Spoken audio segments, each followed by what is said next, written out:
The Story of Injustice in the African American Population by Dominique Granger.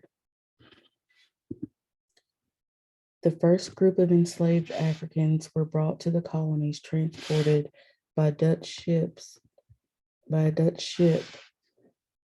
to Richmond, Virginia in 1619. Slaves soon became a huge part of developing the economy in Virginia and the other southern colonies.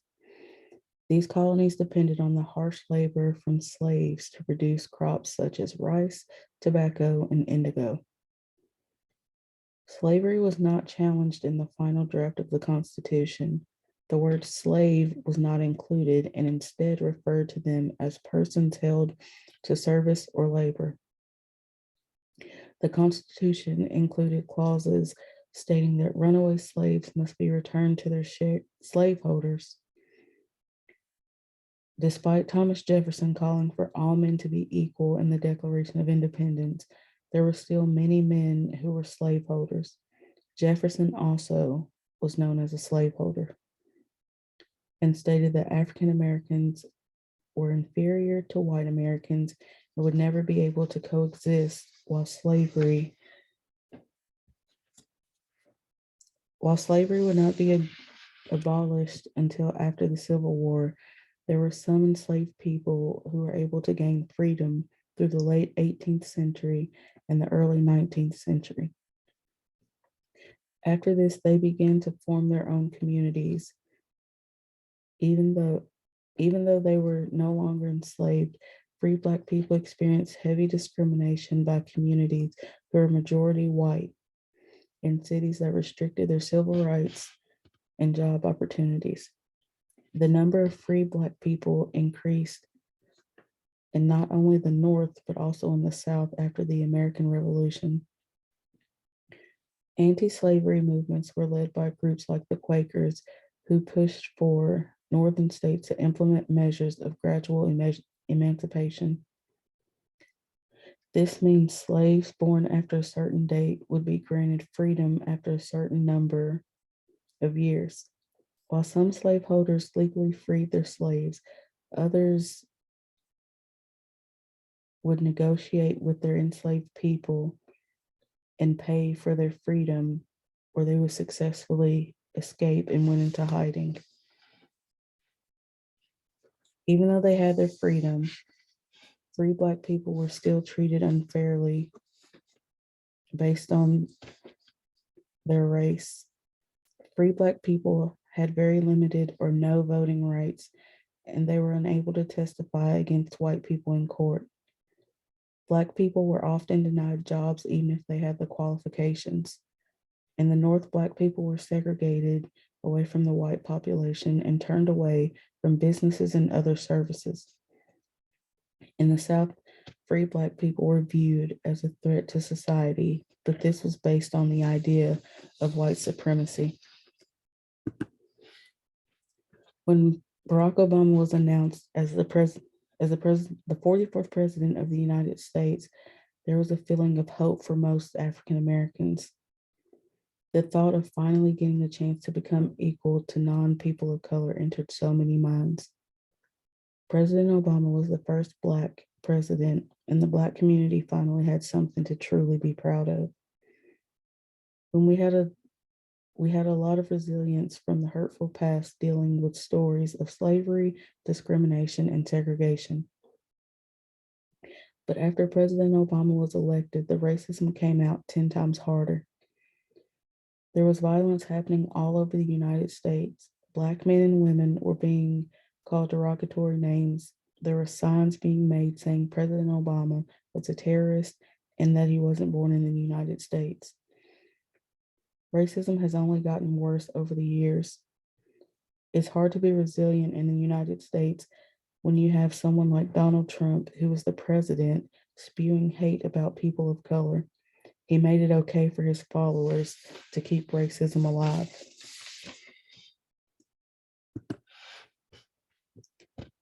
To understand African American families, one must take a holistic perspective, which will emphasize the influence of historical, cultural, social, and political forces and shaping a contemporary African American family life.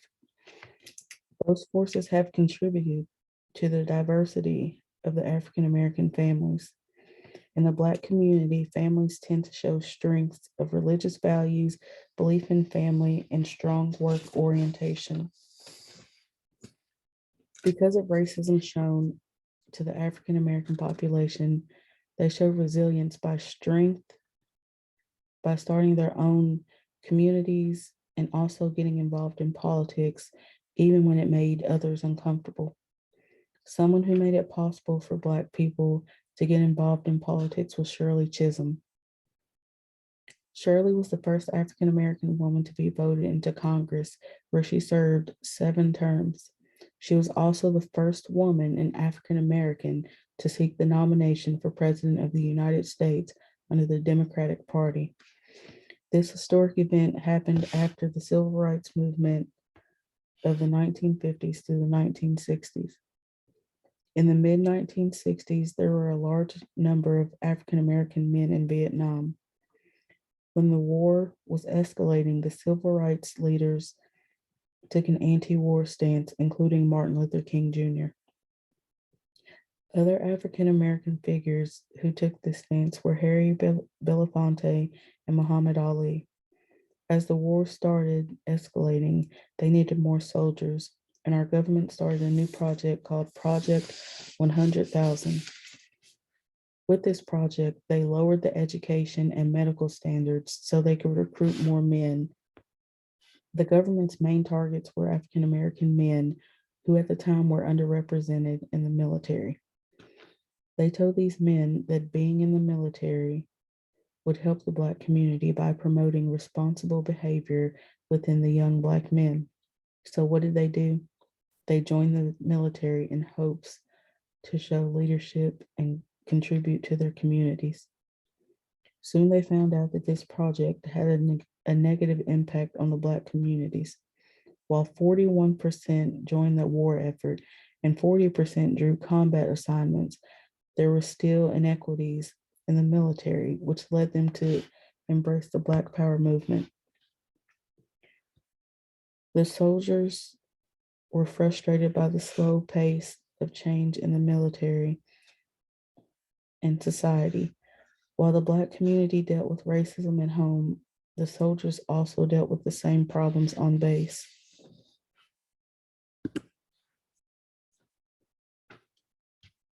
In the African American population, when it comes to mental health, they usually go to their families, friends, church, or community rather than the healthcare providers.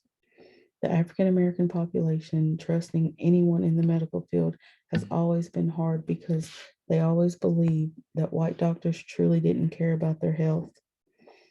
It was known in the earlier days that doctors would use African American women as test dummies for medical experiments.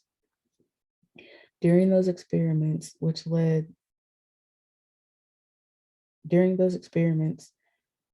started in the 1890s, doctors performed on enslaved Black women without anesthesia.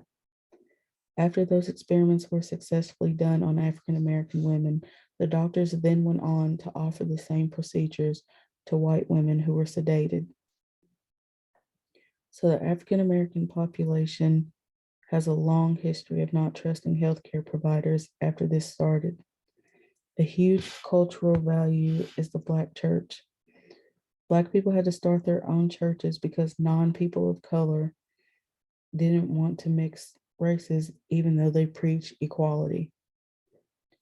Because religion is a huge value and belief in the Black community, they started a movement that established separate churches and even denominations that focused on the Black community.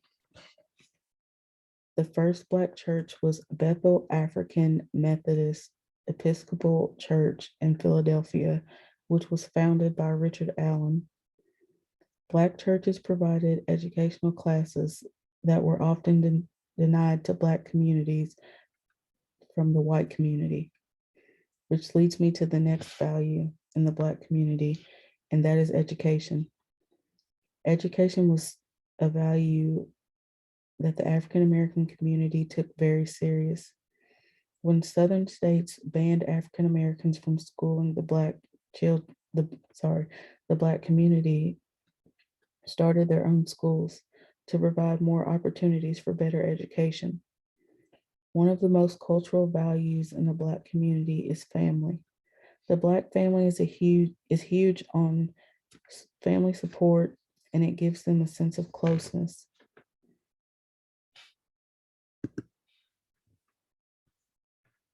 Poverty and income correlate with race in the United States.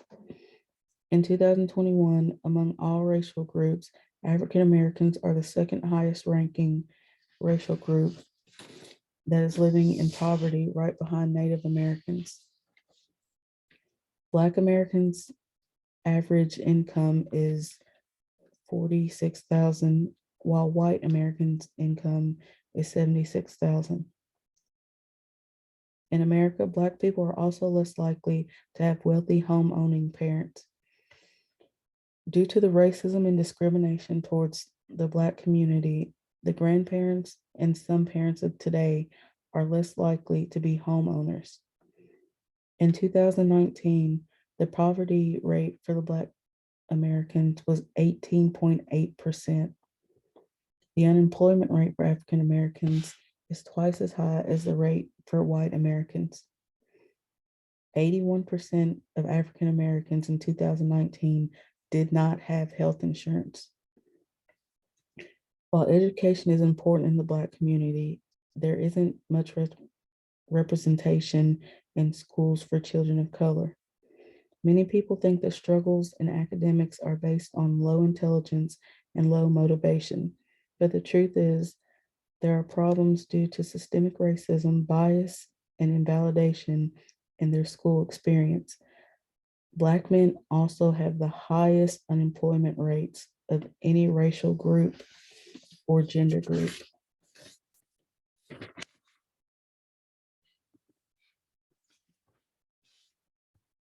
Prejudice and discrimination towards the Black community has gotten worse over the last few years. We noticed in 2020 how the Black community was treated. The deaths of George Floyd, Breonna Taylor, Sandra Bland, Michael Brown, and so many more brought a lot of people together to support the Black Lives Matter movement. We saw discrimination towards the Black community from many in law enforcement and the people who support Blue Lives Matter. Donald Trump made it okay for his followers to discriminate against people of color. It is known that African Americans experience discrimination when trying to buy a house or rent a home in America. Back in the 1960s, discrimination towards the Black community was way worse than other races. If you lived in those days, then you would see signs that said whites only or signs that said the colored section. In 1958, 44% of white people said they would move if a Black person or family became their neighbor in their community. African Americans had to deal with discrimination through Jim Crow laws, lynchings, and segregation.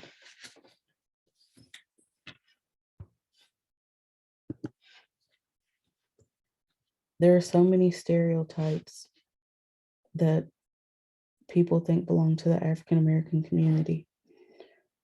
One that I can say I've experienced myself was that Black women are aggressive, loud, and rude.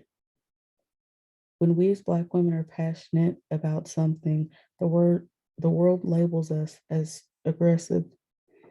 Some women in America who are labeled aggressive or as an angry Black woman are Serena Williams, Maxine Waters, former First Lady Michelle Obama, the Vice President Kamala Harris, and Rosa Parks.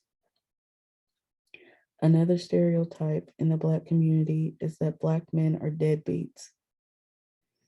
In reality, no one wants to talk about how Black men are incarcerated for petty drug crimes and other small crimes.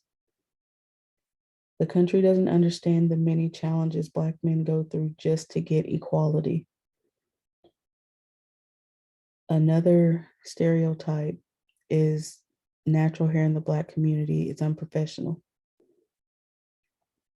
Black men and women take natural hair very serious, and it's very special in our community. Black men and women every day are taking back what society thinks about us. Natural hair leads back to the days in slavery. Society has made us think that our natural hair is unprofessional and that it looks nappy and dirty.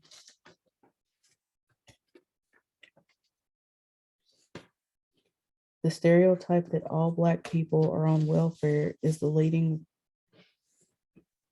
I'm sorry, that all Black people are on welfare.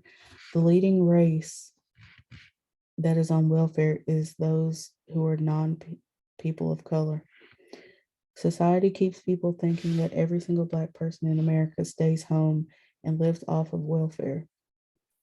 One of the main stereotypes is that Black people have an unusual appetite for fried chicken, watermelon, and grape juice. Another stereotype is that the only way a Black child can make it to college is through an athletic scholarship. There have been many African Americans who graduated from college with high honors. Some are the late Chadwick Boseman, Taraji P. Henson, Anthony Anderson, Debbie Allen, the late Elijah Cummings, and Wendy Raquel Robinson. Another stereotype that people think of when it comes to the African American population is that Black women are exotic. Back when Black people and white people were segregated, if a white man looked at a Black woman, he would describe her as exotic, tempting, and sometimes predatory. But when they described a white woman, she was a model of self-respect, self-control, modesty, and sometimes pure. Black women who were of a lighter hue would be called a tragic mulatto. They had the thin lips, the long straight hair, the thin figure, and the fair complexion. The last stereotype is that if you see a Black woman with a white family, she is called the help. This still happens today, but more so in the South. It is not a normal thing for people to see a Black woman with a whole white family and think that it's normal. I'm sure it's the same for Black men also. Instead of being a part of a white family, we are the nanny or just the help.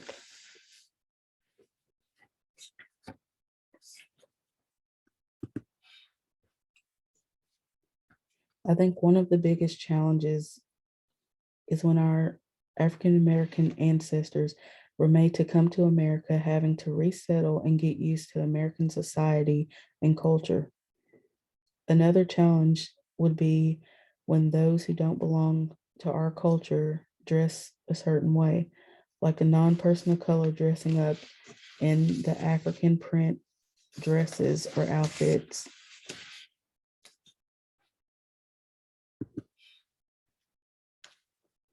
When working with someone from the African American population, the social worker should always take into account the important differences between Black families, such as social class, family structure, and environmental challenges.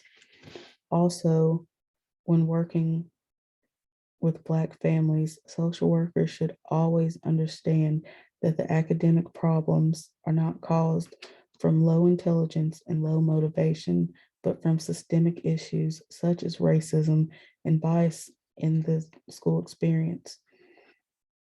But the most important characteristic to remember when you're a social worker is working with African Americans is to display cultural sensitivity. You as a social worker should never want to be culture blind. And what I mean by culture blind is one who ignores culture and race when dealing with presenting problems. I also think it's important that you understand that not all Black families are the same and they don't deal with mental health and other issues the same as white families or maybe Asian families. Thank you.